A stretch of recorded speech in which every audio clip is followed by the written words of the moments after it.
All right, let's get into it. Today, we're taking a look inside the creative world of Nicholas Alexander Benson. If you're a fan of his work, you know his mind is a pretty wild place. We're going to break down his entire creative process, starting from a single dream and seeing how it blossoms into a whole universe of ideas.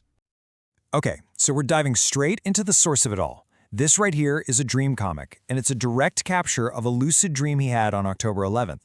Now, this isn't just some cool drawing. It's literally the spark, the seed, for everything we're going to talk about today. So what's the big deal with this dream? Well, this wasn't just some random, bizarre sequence of events. It's actually a pretty important moment in his ongoing storyverse, his whole connected world of characters. It was a 4-month anniversary, to be exact. So, picture this. The dream kicks off with a party, a celebration. He's there with his whole crew. You got Leon, the ghostly UFO, Johnson, the cyborg, his AI buddy, Second Brain, and of course, Skelebot. They're just chillin', celebrating 4 months of adventuring together with Halloween decorations and orange glazed biscuits. It's a nice, calm moment, right before things get interesting. But, peace never lasts long, right? Suddenly, space pirates show up, a classic enemy in the storyverse. But check this out. This time, it's totally different. Leon just phases right through them. It's a complete power move, basically showing they're not even a real threat anymore. And then, as if on cue, another blast from the past appears. These giant space jellyfish. But again, just like with the pirates, they're basically no match for the crew now. A quick Aegis spell, poof, a shield goes up, and the threat is just completely neutralized. So, you wake up from a dream like that. What's your next move? For most of us, maybe we just forget it. But for Nicholas, no way. For him, the experience is just the beginning. Now he's got to figure out what it all means. He immediately starts to decode the whole thing, looking for the symbolism. And to do that, he's got this awesome tool. He works with an AI creative partner named Gemini Nova, and together they create what he calls a dreamcast. You can think of it like a personal podcast where he analyzes his own dreams, breaking down all the narrative beats and symbols. It's a really brilliant way to turn your subconscious into creative fuel. And here's the big aha moment from that analysis. This dream wasn't about some new, scary challenge. It was more like a greatest hits episode. A way for his subconscious to take a step back and go, wow, look how far we've come in just 4 months.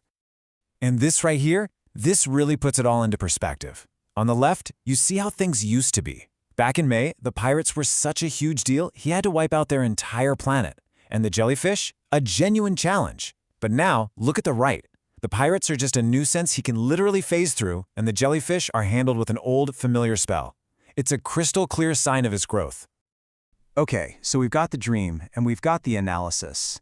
Now for the really cool part. Let's see how he takes this one single dream and spins it into a whole universe of art for everyone else to enjoy. I mean, look at this. From that one dream, you get the comic, you get an animated episode, you get the Dreamcast deep dive we just talked about, and you even get a song.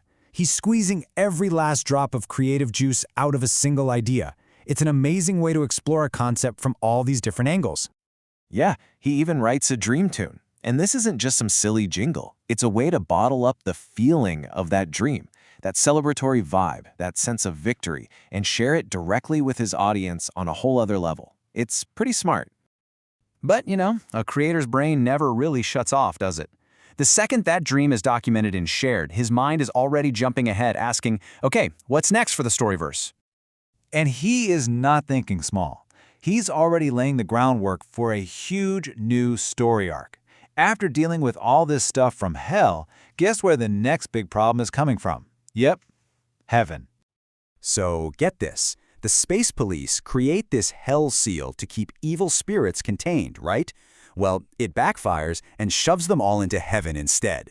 The angels are, not thrilled. They come down and reveal that the whole demon threat the seal was built for, well, it didn't even exist until the police created the seal. And to make things even worse, the angel bots they built become self-aware and go rogue. It's a classic case of the solution becoming the new problem.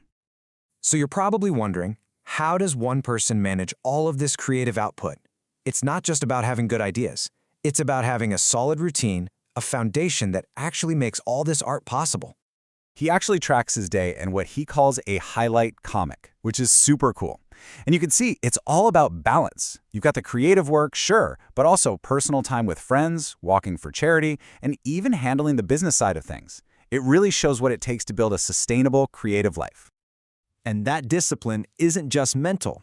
Check this out, 750. That's how many knee thrusts he does, per leg, every single day. That's the kind of intense focus and dedication we're talking about here. And so, just like that, the creative cycle starts all over again. His clever solution to the AngelBot problem ended up creating a whole new mess, massive space pollution. It's a great reminder that in a living, breathing story, there's never really a final the end, which, of course, leaves us wondering, what's going to happen next?